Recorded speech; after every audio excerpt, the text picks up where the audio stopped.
I've always played with a bit of a chip on my shoulder. Like I wanted to prove people wrong because I feel like there's been doubters my whole career. Today I'm here with Boots Online Doctor to chat with Dan Burn about all things football. Plus we'll be talking about the importance of staying on top of your health in football and beyond. Boots Online Doctor wants to encourage more of us to stay on top of our health. It's a convenient way to access advice and prescription treatments for things like migraines or hair loss without a trip to the doctor. Dan, great to see you again, mate. Fair to say it's been a pretty amazing few months for you, hasn't it? There's a lot I want to get into. Let's start by talking about first England call-up at the age of 32. How special a moment was that? Talk me through your emotions. Straight away I was like, that's a prank. What, do you think it was a prank? Yeah, definitely. I was going through like, trying to like look at numbers I could text to say like, oh, is this Thomas Tuchel's number? Yeah. And I thought, I'm just gonna have to commit. Like, if it's, I'll pick it up, and if it's him, buzzing. If not, like, fair play. So. Someone's got me. Yeah. Did you feel like that opportunity might have gone? Because 32 years of age is quite rare to make your England debut, isn't it? No, I'd always felt as if I'd had the ability to play at that level. But I think with sort of the previous manager and the way that Gareth did it, it was a really sort of tight team, and they did really well from it. Like, obviously got finals of the Euros and stuff. It wasn't so much where I was thinking, oh, I've not got the ability to do it. It's just that some managers like you and some don't. It's just that way. And give us an insight into what Thomas Tuchel was like then on and off the pitch. he was very funny. He said that he would let us know by the Thursday if I'd made the squad or not. And then it got sort of 6 o'clock Thursday night. I'd not heard anything. I was like, oh. You must have been dreading that then. All day. Are you just looking at your phone the whole time? I was like picking up calls. It was like travel insurance, like text off Domino's. And then I got a message at 10 o'clock saying, oh, you're still awake? And I was like, yes, definitely. And then he rang us and he was like, oh, look, Dan Burn, all unprofessional, and it should be in bed by now. So how was your emotions on the day of the game? Were you not more nervous than you were in other games at all? You were still quite calm. Standing there singing the national anthem was like an emotional bit, because it's like you see people on the telly and everyone was sending us like, do you remember the video like Euro 96 where like Tony Adams and that's belting all it out, Shearer and that like, So I tried to give it a bit, but I thought if I do it too much I'm going to cry, so I'm just going to have to keep myself composed. I love that. I just wondered, do you feel like your England call-up, your England debut was sort of the culmination of years of hard work and hard graft? And I think it's, especially when you're a kid, like I think when I first ended up at like this Newcastle development centre, I was like, that was it. I was going to like be number 9 and be the record goal scorer in Newcastle and be captain and that, because that's just what you think. But the reality is far different. I think because I'd had quite a lot of knockbacks when I was a kid, like I wasn't making county teams, like I wasn't getting games like Sunday League teams. Like. That's crazy for me to hear that though, for an England international now, that you weren't getting in your county team. No, I think I played 1 year of county football. Wow. And then even like Sunday League, where I used to share like 45 minutes with other players in my position, so I'd built up a bit of resilience to it. But it's still tough. Like at sort of 25-year-old, I was released from Fulham, and I thought that I was going to have loads and loads of teams, and there was the only team that would take us was Wigan. I'm very, very grateful to sort of Wigan for giving us that opportunity. How would you say your mental health was at that time when you were being released? Every sort of summer they were bringing in more players in my position. I was getting told sort of that I would be captain of the club at one point, and then the next I was getting released. So struggled with it, so I ended up going to see like a counsellor, like a therapist, and probably the best thing I ever did. Like, really? What was happening was I was training, and then I was going home and spending a lot of time by myself at home, because my girlfriend at the time, now my wife, she was working.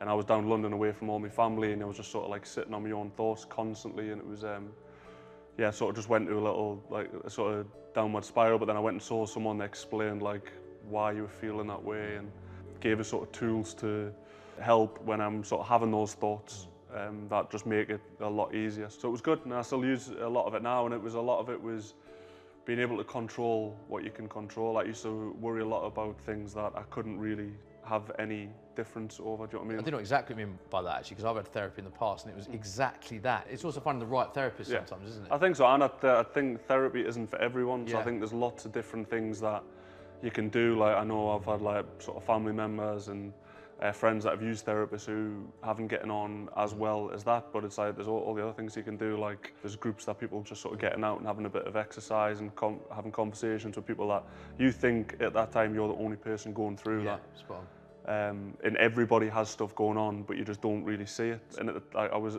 embarrassed really, because I was a Premier League footballer, and I thought like, how am I having these feelings? Like I should not be having these feelings. I look at what I'm doing, but you realise that like depression, it doesn't really discriminate. Like, it doesn't matter like what sort of background you're from, like what you do for a living or anything. Like, it can affect you at any time. And I think generation before me of footballers, it was very like, that we don't, not that we don't speak about it, but it sort of made you look weaker if you did that. Whereas like the reality is that it's asking for help is probably one of the hardest things you can do.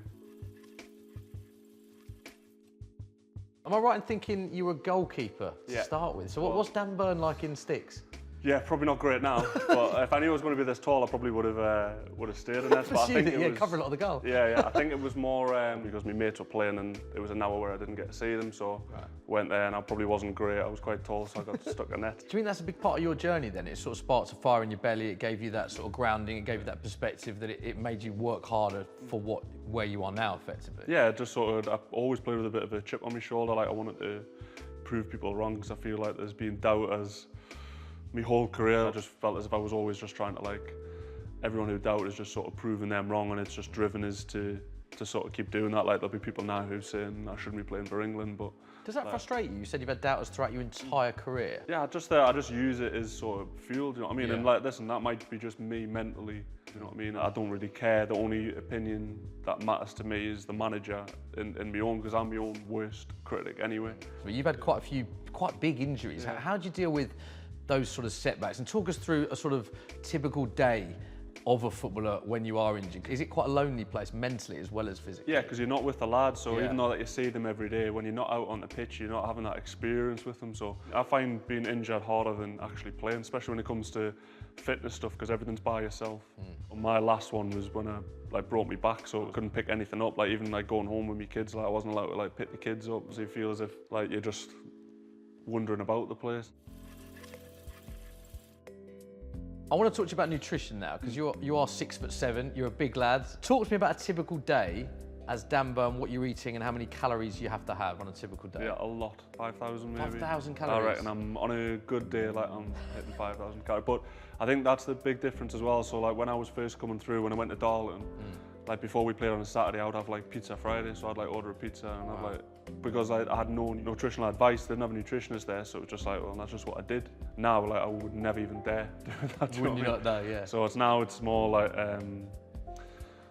sort of breakfast, I'll have like like an omelette and a bowl of fruit with some yogurt and stuff, but it's then like, once I've been to training, I just try and like load up really as much food as possible. And because you know at the training ground, the nutritionists there, the chefs are great. Like this season now, because I've changed from left back to centre back, I've made like a real effort to try and put weight on. So I've probably put like 5 kilos of weight on, like just because I felt as if with the position that I play, I want to be as dominant as possible. Like, I feel that's probably a strength of mine. That. Wow, so you're actually changing your nutrition, your weight, your actual training schedule based on the positional shift that you've had? Yeah, I think I couldn't carry this weight if I was playing fullback, I don't think. Okay. It's been amazing listening to you talking about your setbacks. And another part of your journey as a kid was you lost your finger. So I don't know if you're happy to share this, but could you explain what actually happened? And am I right in thinking it was 13 years of age? 13, yeah. So I'd been out with some friends and I was showing off in front of a group of girls. Right. And I think like a rabbit had gotten out and got into this like community centre a little bit, so I jumped the fence, like not knowing there was a gate around the corner. And I was wearing like a ring, and it was a ring I'd given off my granddad, so it was made out of like an old shilling, so it was solid. Yeah. And then like the spike got caught in the ring, and then when I jumped off, like it ripped me. So it completely ripped your finger off? But I couldn't see, I was wearing like a waterproof, so like my hand went numb, so I thought I'd broken my arm or something. Yeah. And then sort of lifted the jacket off, and it was like, wow, like that's not right. But are there anything day to day that it has an impact on? Not so much now, but I remember when I first started going out with my girlfriend, like, do you know, like, at the time it wasn't like contactless and cards, you used to use cash and money. Yeah. So like, say we used to go to McDonald's. So you go through the drive-through, like, hand over your money, and when they give it back, if I put my right hand out, they put coins there. Oh, right. So the coins would like fall between the gap of the car and the window, and then I'd open the door, but I couldn't get the money back, so I would just have to leave it and just drive off. Would you? So contactless was the best thing that ever happened to me, to be honest. So the most stressful part of that for you was going through a McDonald's drive-through? Yeah.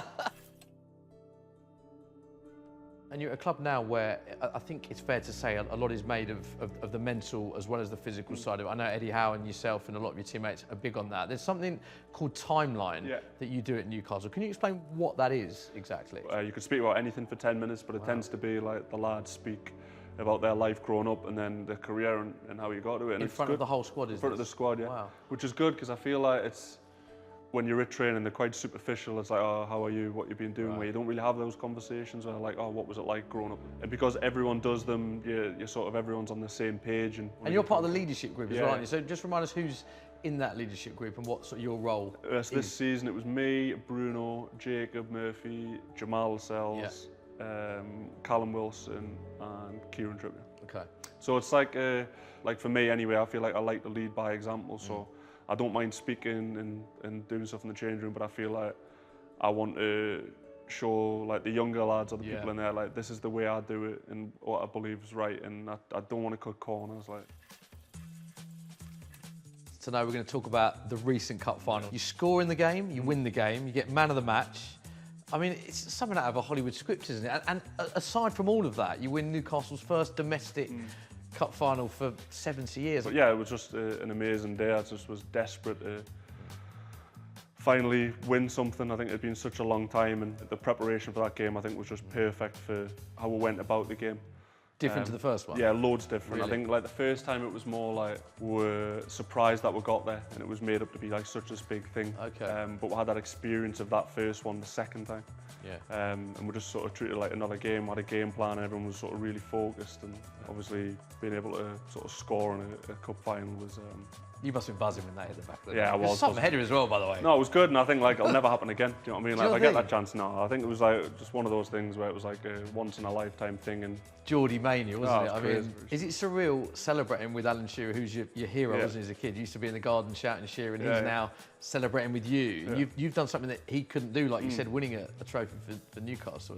That must be surreal. Yeah, I met Shearer at an engagement party, so didn't know what to say. Really? Had nothing, like, and I was like, it was so awkward. Like, Nothing in your locker? Nothing. So my girlfriend came over and half saved us. Yeah. And I was like, gutted. I was like, You talk about the weather. You know you're stronger when you talk about the weather, don't you? And then, so now it's like quite nice that like he texts us and just says, oh, like, well done for the game or whatever. And it's like mad thinking that. Yeah. Like I watched him play when I was a kid, and now like I'm done it. But yeah, he said like you might as well retire after that. Yeah. And I was like, I've got England next week. I was like, I want to get that done first. What a reply that is.